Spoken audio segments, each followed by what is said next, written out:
নমস্কার বন্ধুরা, জেনিস রায়ের কিচেনে আপনাদের সকলকে স্বাগত জানাই। সবচেয়ে প্রথমে নতুন বছরের আপনাদের সকলকে অনেক অনেক প্রীতি ও শুভেচ্ছা। আজ আমি আপনাদের সঙ্গে শেয়ার করব বলে বড়ি ভাপার রেসিপি নিয়ে চলে এসেছি। আপনারা ভিডিওটা দেখুন। যদি ভিডিওটা আপনাদের ভালো লেগে থাকে লাইক, শেয়ার, কমেন্টের অনুরোধ রইল। আর যদি আমার চ্যানেলে আপনারা নতুন বন্ধু হয়ে থাকেন তাহলে চ্যানেলটিকে সাবস্ক্রাইব করে বেল আইকন অবশ্যই প্রেস করে দেবেন, যাতে যখনই আমি কোনো নতুন রেসিপি আপলোড করব তার নোটিফিকেশন সবচেয়ে প্রথমে আপনাদের কাছে চলে যাবে। তাহলে চলুন দেখে নিই আমার এই ভিডিওটি।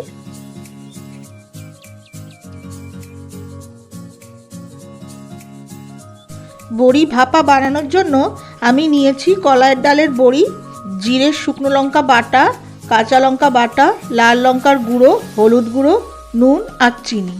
ওভেনে কড়াই বসিয়ে দিয়েছি। কড়াইতে দিয়ে দেবো বড়িগুলো ভাজার জন্য পরিমাণ মতন সর্ষের তেল। নাড়িয়ে চাড়িয়ে বড়ি লাল করে ভেজে নেব।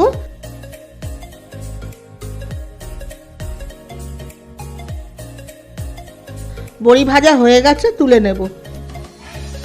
একটা টিফিন বক্স নিয়ে নিয়েছি।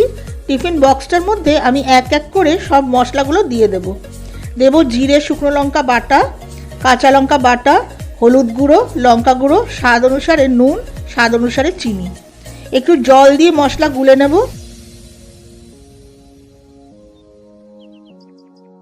আরও একটু জল দেব যাতে বড়িগুলো মশলায় ডুবে থাকে। ভেজে রাখা বড়িগুলো দিয়ে দেব।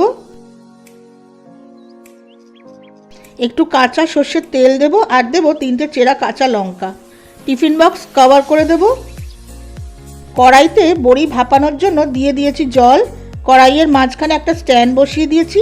টিফিন বক্সটা স্ট্যান্ডের ওপর বসিয়ে দিয়ে কড়াই কভার করে 15 মিনিট বড়িগুলোকে ভাপিয়ে নেব।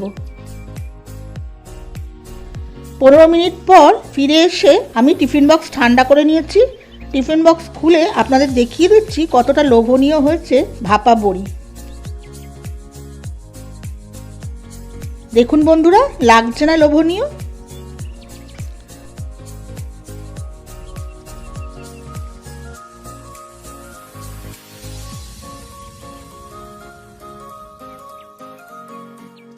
আপনারা ভিডিওটা দেখুন।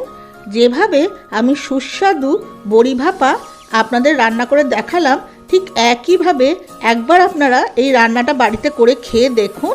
গরম ভাতের সঙ্গে আপনাদের অসাধারণ লাগবে।